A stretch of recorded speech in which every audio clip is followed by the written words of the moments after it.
Welcome to Desperately Seeking the 80s. I am Meg. And I am Jessica. And Meg and I have been friends since 1982.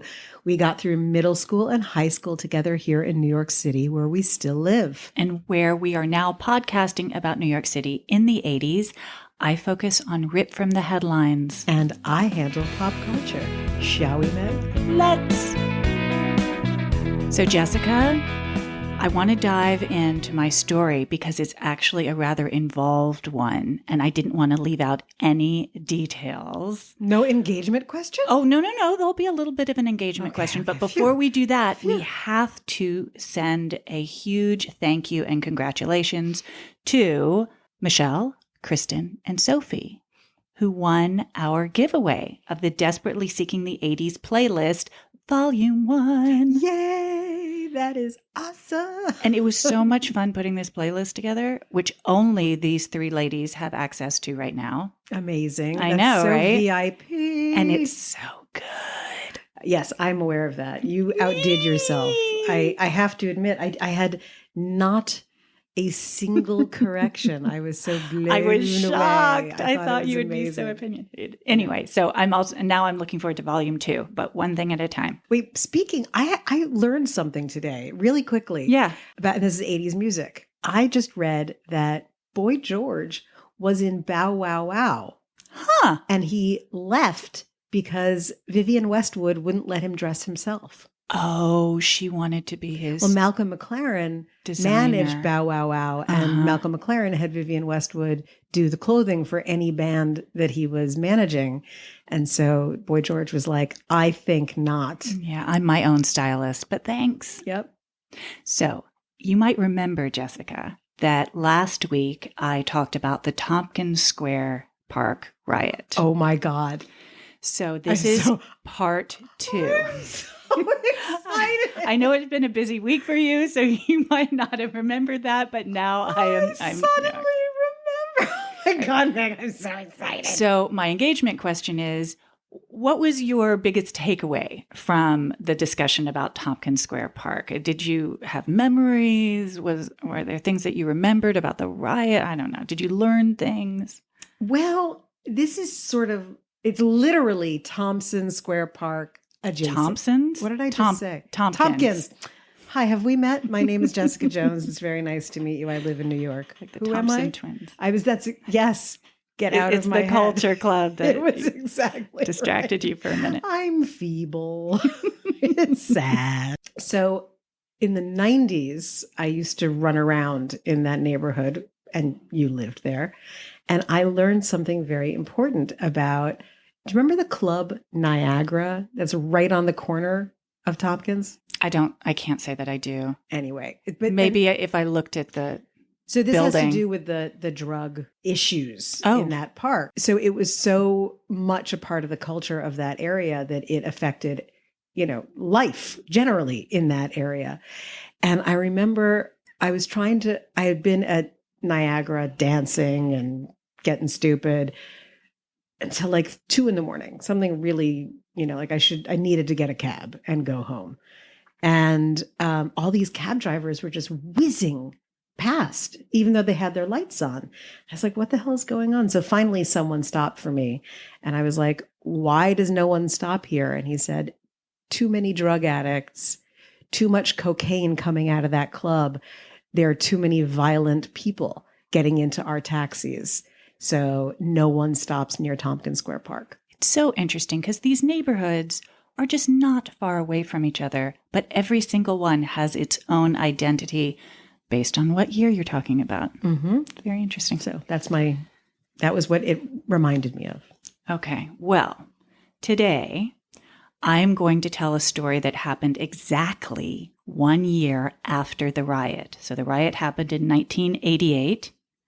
And this happened exactly 1 year after, and over a very brief period of time. I want you to keep that in mind, 2 months from beginning to end. My only source is a Village Voice article that was written in 1989. I went on Wikipedia just to fill in some gaps, but this was an extensive article. Okay. All right. When Sylvia first met Daniel, she and her boyfriend Sean were living in a tiny 2-bedroom at 700 East 9th Street and Avenue C, a block east of Tompkins Square Park, if you can picture. The couple had just moved from Morris Plains, New Jersey, and they met Daniel Rakowitz. Sounds about right. I think Rakowitz. Yeah. Okay. Right. I'll go with it. A 28-year-old part-time cook when he sold them pot. A year and a half later, and this is when our little timeline begins, our 2-month timeline, in July 1989, Sylvia and Sean ran into Daniel in Tompkins Square, and he told them he was sleeping in the park. He offered to cover half of Sylvia and Sean's $500 a month rent, so they invited him to move in. Nowadays, that apartment goes for $2,600 a month. Damn. After a couple of years of being homeless, Daniel was delighted to have a kitchen. In the mornings, he would head to the Key Food on 4th and B and ask strangers to buy him chicken, potatoes, butter, bread, vegetables. He would return to the apartment with 40 pounds of food, cook it all up, and bring it to Tompkins Square Park to feed the homeless people living there in tents. He'd do this 2 to 3 times a week. He was kind and generous to the displaced people there. He knew what it felt like to not have a home. He also had other personality traits. He was obsessed with watching television and introduced himself as the Lord of Lords. Well, isn't that sort of a bit of a tip-off? That's like bad roommate material. Okay. According to Sylvia, he said, quote, "By 1996, I'm going to be president. And by 1992, my followers are going to take over. And if they think Hitler was something, they haven't seen anything yet." Oh, that's charming. Sylvia would respond, quote, "Daniel, you have your beliefs and I have mine. I don't impose them on you, so please don't impose yours on me." Jerry the peddler, a local squatter and community leader, called him a classic nut. Quote, "He had all the symptoms. He had sudden fits of rage. He had delusions of grandeur. He didn't like touching people. He had fantasy followers. He was constantly going up to women, constantly. He never seemed to pick up that many." Mm-hmm. I should probably say now that this gets really graphic. I'm waiting. I was waiting for the trigger warning. I meant, yeah. I mean, if you don't like really graphic descriptions of awful Murder things, most foul, then this is not the episode for you. All right. Daniel grew up in Rockport, Texas, and became convinced he was a god when he was 5 years old. His parents tried putting him in a psych ward. He was put on Ritalin and given shock treatments. He never forgave his parents for this and was essentially estranged from his family when he made his way to New York in 1985. He was a well-known figure around the park. He tried to start a cult in a squat on Suffolk Street. His plan was to have 5 children with each of 25 women so he could create his master race. But he had a hard time finding converts. It's funny until it's not. I'm just going to giggle for a while and then be horrified. Continue. Okay. And are you sensing a theme a little bit? Anyway. What, of that people who are murderers are crazy? Anyway. Oh, within Daniel is there Within a theme? Daniel, yeah. Yeah, well, clearly there's a theme. Right. But I don't want to say anything in case it ruins your flow. All right. Continue. So, in late July 1989, so a couple weeks, 2 weeks after Daniel moved in with Sylvia and Sean, they broke up, and Sean moved out. Sylvia decided she wanted to leave the city and change the lease over to Daniel. But when the lease changed hands, the rent would go up to $605 a month. Also, there's some concern that the landlord wouldn't be so thrilled with Daniel, this skinny, bearded, long-haired drifter man. Oh, dear. Maybe he wouldn't want him on the lease. So they found Monica Beerle to be his new roommate, pay half the rent, and take over the lease. Monica was a 26-year-old modern dancer from Switzerland who studied at the Martha Graham School and danced at Billy's Topless. One friend said of her, quote, "She was a pretty smart girl, pretty professional, and had a good head on her shoulders. She wasn't stupid. She wasn't crazy." So, Monica moved in the first week of August. Sylvia was still really close with Daniel and helped him clean the place up for Monica. And when she moved in, it was immaculate, and everything seemed to be going well. Monica and Daniel both reported to Sylvia that they had slept together once. Oh, God. Monica acted like it wasn't a big deal, but Daniel, according to Sylvia, fell in love. And when Monica called off their sexual relationship almost immediately and proceeded to bring other men back to the apartment, Daniel was very upset. Monica's friends were alarmed by Daniel's jealous behavior and encouraged her to kick him out. After all, she was on the lease now. Daniel was panicked. He begged her not to throw him out. Quote, "I have nowhere to go." It was around this time that Daniel started telling everyone he knew that he was going to kill Monica. Sorry. I mean, I gotta say, this is part of the story. He told everyone he was going to do it. Everyone. And they all knew the same people. And no one took him seriously. I mean, maybe because he was kind of acted like a kook or whatever, but no one took him seriously. Oh, God. Okay. On August 12th, Sylvia told Monica, quote, "Daniel said he's going to kill you." Oh, good on Sylvia. Okay. This is a quote from Sylvia, and she just kind of laughed. Monica just kind of laughed. And she went up to Daniel in front of me and said to Daniel, "I'll kill you first." Oh, girl. So, Oh, no. Also, Monica was also not taking this very seriously. Oh, Monica.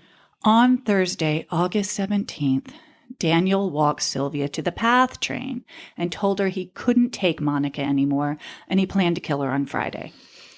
He asked Sylvia to come back to the city to help him get rid of the body. Sylvia said, quote, "Daniel, are you crazy? I ain't going to help you with anything." And he was really nervous, and he was so terrified of being homeless. Sylvia didn't get back to the city until Saturday night. Quote, "I could see from the street that the apartment was dark, and I knew something was wrong, but I went up there anyway. I was coming up the stairs and I heard Daniel's TV, and it was really loud. And I opened the door, and his TV was in the kitchen, and it was very dim. I went back to my room to make sure my stuff was okay, because I told him I was leaving it there for a while till I got it all out. And Monica's door was closed.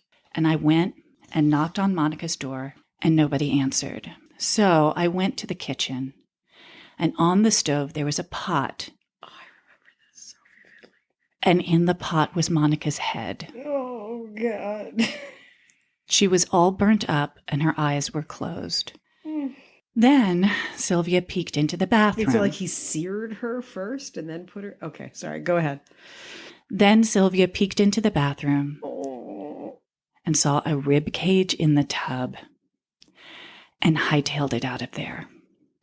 She went to a phone booth on Avenue A. Did she see Daniel in the apartment? No, Daniel was not there. Oh, my God. So she goes to a phone booth on Avenue A and called Daniel's beeper. He met her in the park and told her what happened. He said Monica told him Friday night that if he wasn't out in the morning, she had a friend with a pit bull who was going to get him out. So he went up behind her and, with an extension cord, strangled her with the cord and then with his hands. Then he stomped on her head 10 times and stabbed her over 30 times. Then he used her chest as a carving board. He said he ate her brains. Oh, my God. Oh, for fuck's sake. Oh, my God. So Sylvia has this conversation with Daniel in the park. A few days later, you heard me right, a few days later, Sylvia ran into Daniel again. Wait, so Sylvia, did Sylvia give any input on her, I don't know, her process at that moment? She liked Daniel a lot, and she didn't think that it was going to be in his best interest to be arrested. Okay, so she's a nutball as well. Okay. Okay. Not to be judgy. Not to be judgy, but let's judge. All right, go ahead. A few days later, Sylvia ran into Daniel again, and he said it was starting to smell in the apartment. Oh, what a shock. Sylvia warned him that if he didn't clean it up, he'd be put in a psychiatric hospital. A couple days after that, Daniel invited Sylvia over. This is the part that I remember. He said everything was clean, and it was, except that Monica's skull was there. Quote, "She looks more beautiful than ever," Daniel said. Then he got angry and spit on it and said, "Well, hey, bitch, at least you'll always have a home."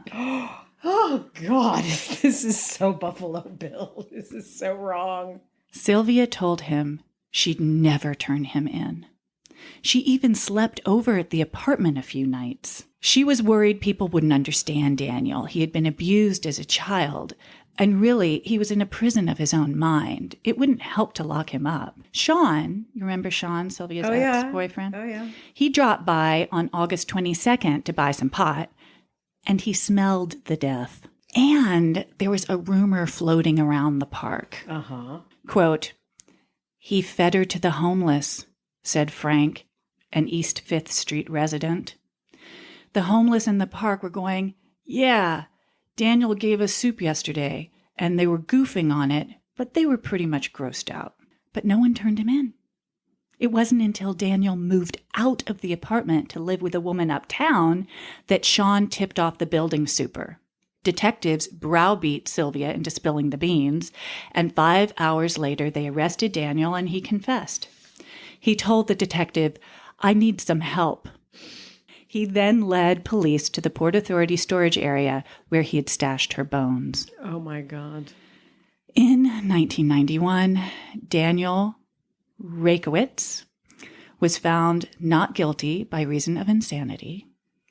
And in 2004, a jury found him to be no longer dangerous, but still mentally ill, and determined he should remain at the Kirby Forensic Center on Ward's Island, where he is to this day. Sylvia told the Village Voice, "People are going to think I'm crazy. You know what? Daniel did what Daniel did because of what society had done to Daniel. I hope this opens people's eyes to the fear people have of being homeless, especially when they do have some type of mental illness." Well, that's a new kind of outreach. I mean, I'm going to boil the skin right off your bones, eat it, and then be like, "Oh, by the way, it's a social problem." There's this strange, what's up with Sylvia? No, Sylvia is an accomplice. Sylvia is clearly an accomplice. I want to know why she was not prosecuted as like an accessory after the fact or an accomplice. I mean, she heard he's going to kill you. Mm-hmm. She told, maybe that's why she's not, because she told Monica, but Monica can't testify to that. So who knows? No. There does seem to be this naivete about mental illness. Like, oh, he's just kind of a kook. No one actually thought he was going to do anything about it.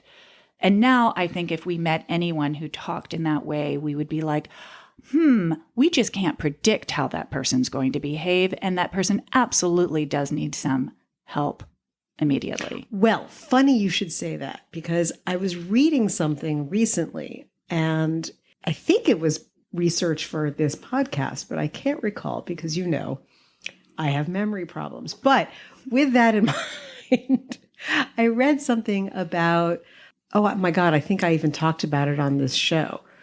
Good Lord, Meg, things are not good in this sector, about the way that forensic psychiatrists had been developing their area of practice, their skill sets, and understanding why people. Oh yes, I remember. I was talking about this with John Lennon, that they were figuring out where people were likely to be killed rather than who the killers were. Uh-huh. But did you ever see Mindhunter? Yes. Okay. Such a great show. So, Mindhunter. And of course, I've read the book that it's based on. And I'm sure you can shed more light than I can. But so that was happening only like a decade before what you're describing as this naivete, letting this nutbag run amok. And think about how much we've learned societally about the criminally insane. I was trying to come up, it sounded so Batman in my head.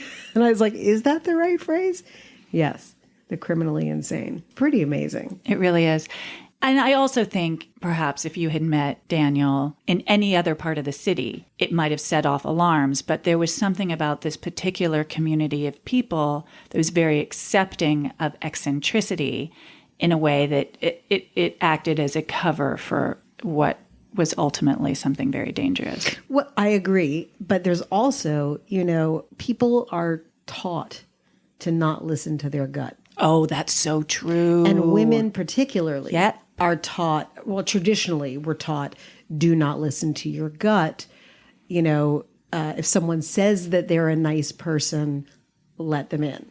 So I think that that's a contributor to this. Like, someone says he's going to kill you to your face. What could possibly motivate you to say, ha ha? It's because you have no faith in your fight or flight. You're overreacting. He's harmless. Well, think about all the cops that you've talked about who have been like, don't worry, your husband's just gone out for a pack of cigarettes. He'll be right back to murder you. Like there's culturally, yes, it was you don't worry your pretty little head. Don't worry your pretty little head. And because you're a woman, you're most likely an hysteric. Right. And so you're hysterical, you're overreacting, you're blowing this out of proportion. What are some of the other fun phrases? Don't be crazy. Yeah. Yeah. The fact that Sylvia is so eager to come up with reasons why he would do something so horrific and borderline blaming the victim troubled me as well. I think she sounds like she has been, number one, she sounds like a banana. So she's got some cuckoo cachoo going on in her skull as well. Who knows? Skull. What? Skull. At least she still has a skull. What's happening in her brain pan? She's got some chemicals. Let's just say she's neurally atypical in some way. She's also so quick with all of these, abuse and, whatever the he was social abused as a child. Yeah. She probably was identifying with him. She was probably projecting and empathizing. Sylvia had a homeless man come into her house and she stayed there and did all of the things that she did. She was also a Tompkins Square Park resident. Mm-hmm. She was a banana. Like, let's just face it. Sylvia, not a good bellwether of any kind. Right. But I think there are a lot of Sylvias running around. I couldn't agree with you more, which is why I stay in my apartment all the time. Well, I know you are kind of looking forward to this story. So I hope that I gave you all the grisly details you are looking forward to. You know what's really weird? So, you've done many stories where I've been like crawling under the desk and having a heart. I love this story so much. You are so hard to predict. I know. And I've been thinking, like, why is it? And I think it's because I think about it cinematically. And the movie that rolls in my head there's an absurdity to it. It's ridiculous that he's like, hi, I'm going to do this. Just boiling up some soup. Gonna feed it to the homeless. Like, it's so, like, he just outdoes himself at every turn. And it makes, like, the Gwyneth Paltrow head in the box in Seven. Oh God, I hate that movie. Look like child's play, right? Because he's like, I may have severed the head, but then I'm going to boil it, and then I'm going to display the skull, then I'm going to spit on the skull. Like, it's so fucking nuts that I think it delights me because it packs everything in. It's like the old Prego spaghetti sauce ad. Right. It's in there. And he does not walk amongst us, thank goodness, but he is just, a mere half a mile away on Ward's Island. I'm frightened that you're going to start to become an amateur forensic psychiatrist and you're going to start visiting these cuckoo birds. Never. Oh, so you're clear that from afar is the best. Oh, as far as possible. Okay, good. No, the fact that they're like, he's still kind of crazy, but he's probably not dangerous. Like, that's what they were saying in the park about this guy. I do not trust any of you people. Keep him on Ward's Island. Lock him up. Meg, I love this story so much. And maybe it's also that I can imagine, like, I know exactly what Tompkins Square Park looked like at the time. Okay, Jessica, what you got? All right, I have an engagement question for you. Okay, I'm ready. When we were in high school, what kind of coat did you wear? Coat. I mean, the coat that comes to mind, I wore a pea coat, and I inherited a big black wool coat from my dad, which was amazing, and I left it in the Natural History Museum. It broke my friggin' heart. You dummy. I know, it was the worst thing ever. I immediately realized I had left it behind, and it wasn't 5 minutes. Somebody had snatched it up. Well, I'm glad that you said that that was the coat, because that's where we're going today. We're going to talk about vintage clothing. Okay. And the role that vintage clothing has played in the style of New York, and how the style of New York has affected style across the world. But here we go. So I had a really disturbing experience a couple of weeks ago. I decided to go looking for some vintage clothing because, as you know, I collect vintage clothing, and I'm beautiful vintage clothing. I'm very interested in like 1900 through 1950. Like, that's my era. So I, decided to go downtown, and there are some stores I hadn't heard of before. I thought, this is great. Do you know what they're selling? What? All of these vintage stores. What? Clothing from the 80s and 90s. Well, I do know that because Alice, my daughter, thrifts, and she comes home with things that look like they would be at the bottom of my drawer like 30 years ago. Yeah, I was wearing some Chanel flats that I had inherited from my mother, like basic ballet flats. And I was stopped in the store by multiple young people who are like, oh my God, those are so and I'm like, these are the fustiest old lady shoes that have ever been. Like, what are you talking about? It's like the shoes, remember the Papagallo flats that the Nightingale administrators used to wear? It was at that level. And I was like, oh my God, I don't even know what's happening. But I was thinking about what vintage was when we were in high school and how it really created a look for us and for our fellow Gen Xers.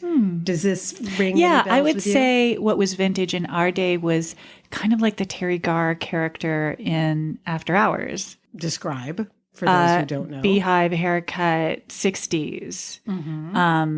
50s and 60s. Tool, that was kind of vintagey. Like what Molly Ringwald's character had going on in Pretty in Pink with the 50s prom dress from her friend. Who, and then she makes it into something. Annie Potts was her friend. Annie Potts. One of her best things she ever did was the receptionist in Ghostbusters. True. I think. And her unfailing attraction to Harold Ramis killed me. So vintage. I think of the same thing. And the look for our generation when we were in high school was that everyone was in black coats. Everything was overcoats. And those black coats were from, I don't know if you're aware of this, the 30s, 40s, and 50s for the most part. So we were all flapping around in these men's coats that some of them were double-breasted and they had really high-peaked lapels and all of that stuff. And tangentially, that was so the look, and I didn't realize that it was specific to New York or maybe Chicago as well, but definitely New York, that when I got to Kenyon in 1987, I was wearing a long black coat like that, as were our other New York friends. And we would sit together in the dining hall, and the other kids called us the Crows. I know. So they were not wearing that. They were not interested in that at all. That was the neon Benetton. Like poofy coats. Yeah. That you see pictures of. Yeah. Lots of, like parachute pants kind of day glowy thing. Anyway, so that's what we were into. And so I started to look at the history of vintage clothing shopping in New York City.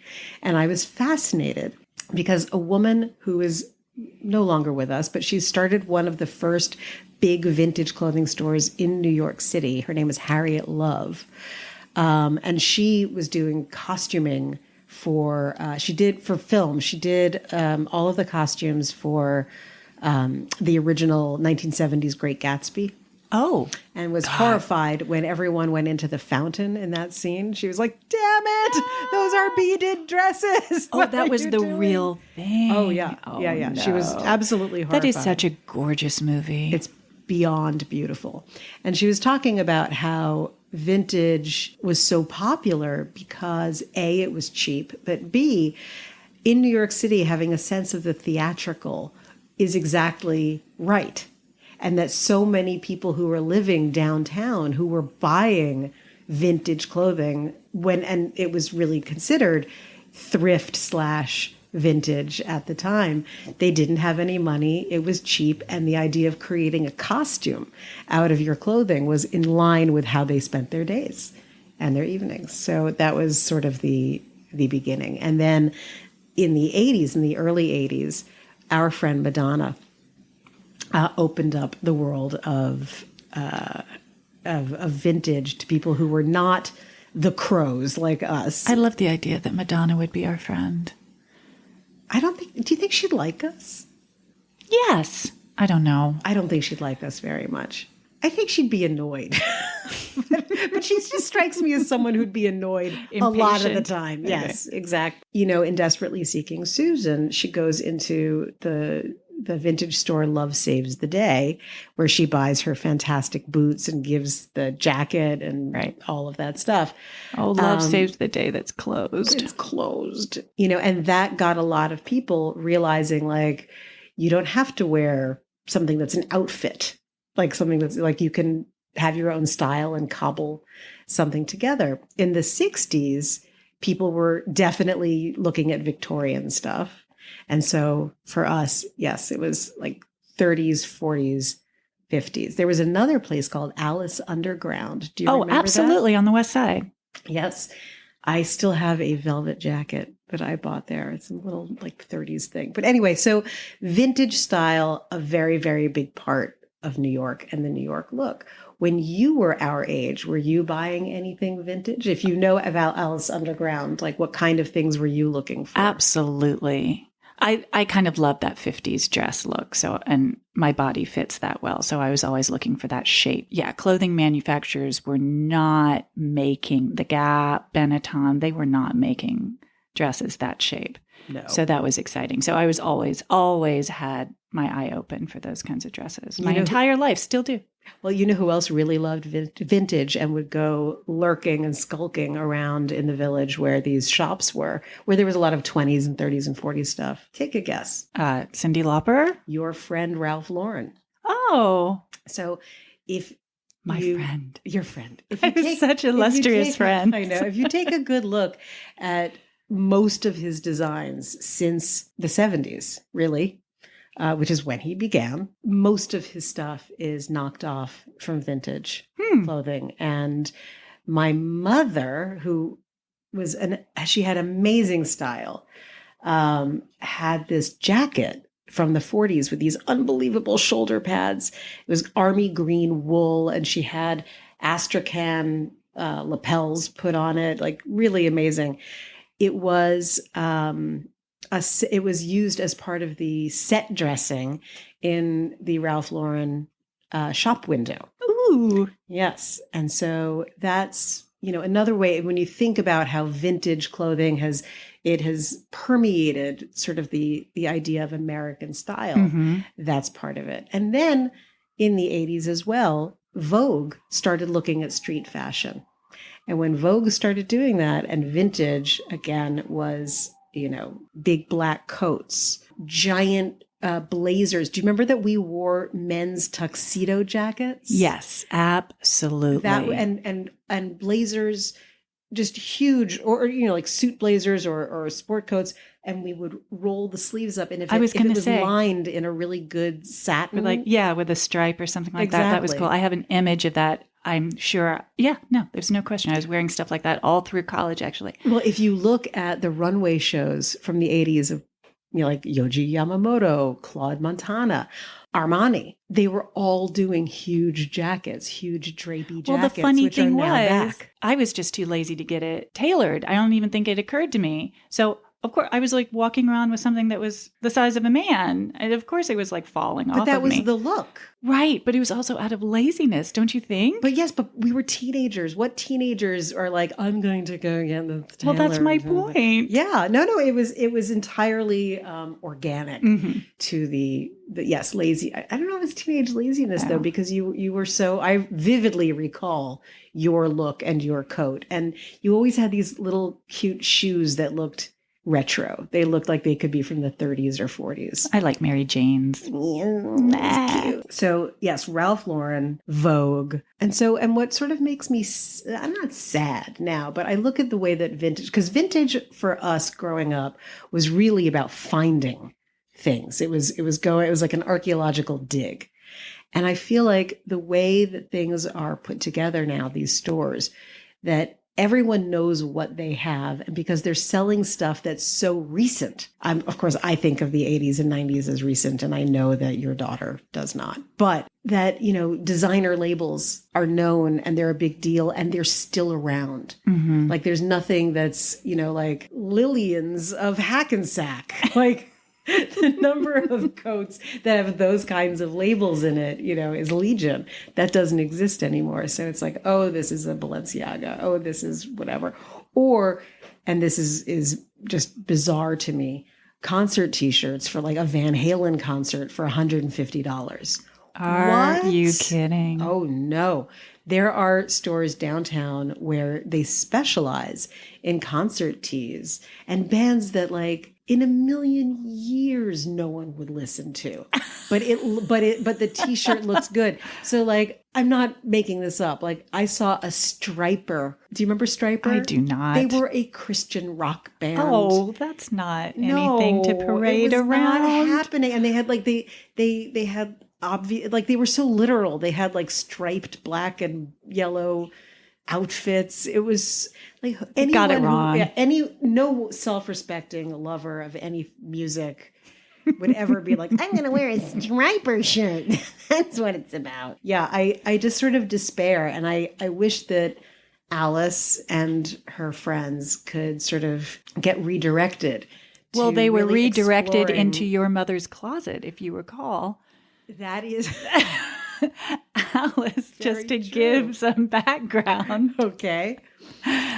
When Jessica's mother passed away, she left all these beautiful vintage clothes, and my daughter went over and just had a field day and picked up, I don't know how many suitcases of stuff. And then when she got home, she started giving them away to her friends. Things that didn't quite fit exactly the way she wanted them. Other things she got tailored. I still find it shocking that my mother was the size of a 17-year-old girl, but but there are a lot of 17-year-old girls walking around right now in your mother's clothes, I know, which I love. The Sandra Dorfman collection lives on Exactly. in the streets of New York. But the stuff that Alice loved for the most part was the 90s stuff and the 80s true. stuff. Yeah. And when I was trying to get her to take that unbelievable 40s dress with the little sequins and all, right. She was like, I don't get it. Yeah, well, that's like for us more than it would be for her. She doesn't dress like that, but we would at that age. You know what I mean? Time. Yeah, well, of course, but I think it's time for the young people to say, you know what? I'm not going to pay $150 for this snot rag of a t-shirt with, David Lee Roth and no bones. I mean, seriously, David, if you're listening, I love you. But, ugh. Give me a break, $150. Take that $150 and go find a white Edwardian dress and chop it up and do something cool to it, because it pains me. New York's status as a style, a hub of style, not the fashion industry, style has diminished so radically, in my opinion. Jessica, you sound a little bit like I'm a cranky old lady. Yes, who doesn't I am. like things. Old woman shakes fist at cloud. That's me. Absolutely. I'm leaning into These whippersnappers don't know good quality. They feel the fabric and they don't understand what a good schmata is.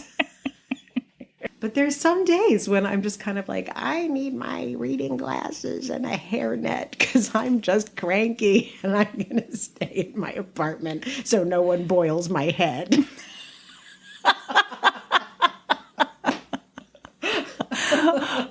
And I think that's a good wrap. I think so. Was that our crossover? What, my crankiness and not wanting to have my head boiled? Yeah, boiled head. I don't know. I don't know. Is like vintage hat boiled head? I know. Is that where we're going? No, I think we can find it. I think we. Well, you know what it is? What? All of those great vintage shops were in the East Village. Oh, yes. Not So, all of them, but not all of them, but a lot of them. whole- Love saves the day for sure. Yes, a whole lot of them were down there. And still are. Yes. And I'm quite sure that oh my God, what was our murderer's name again? Daniel. Daniel. Rakowitz. That Daniel and his friends were walking around in clothing that we would probably kill for right now. Oh! Very well done, Jessica. I'm proud of you. Thank you. That's the crossover.